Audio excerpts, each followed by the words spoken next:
Derrière ces murs chargés d'histoire, le Vatican s'apprête à vivre un moment crucial, l'élection du successeur du pape François.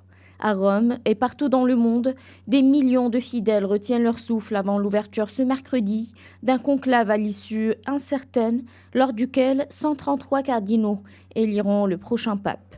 Toute une série d'opérations et de travaux ont été lancés par le Vatican.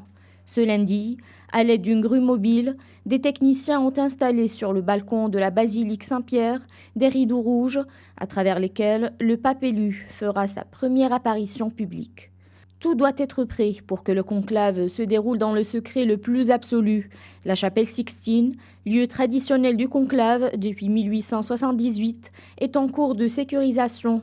Des mesures anti-espionnage et un vaste dispositif de sécurité sont mis en place. Brouilleurs d'ondes pour empêcher toute communication extérieure et vérification des micros cachés.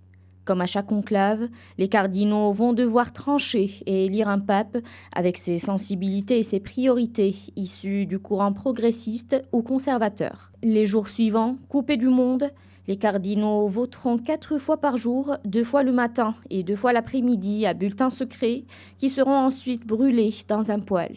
Le monde aura alors les yeux rivés sur la cheminée métallique, perçant le toit de la chapelle, d'où émanera tous les 2 tours de scrutin, une fumée blanche en cas d'élection, ou noire si la majorité des 2 tiers, à savoir 89 voix, n'est pas atteinte. Une fois élu, le nouveau pape doit répondre à 2 questions du cardinal doyen, à savoir acceptez-vous votre élection canonique comme souverain pontife et de quel nom voulez-vous être appelé ?